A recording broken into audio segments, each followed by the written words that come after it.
ka kahit konting hawak lang doon sa ano, sa noon or dyan sa buwan, diretso siya tatakbo. Mas important mo na series mo natin.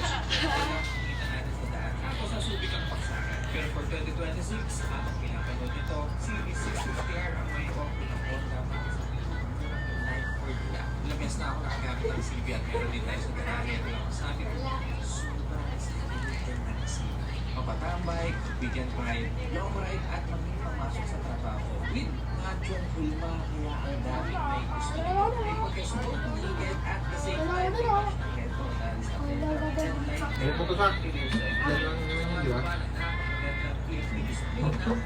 Simple yun pang mayaman yung layout. Also may road seat na din, kaya hindi mo kailangan ng navigation kung sakaling hindi mo alam yung lugar. Pagdating naman sa makina, may sipa ng 94 horsepower at 63 Newton meters of torque. Hindi gano'n nakakagulo.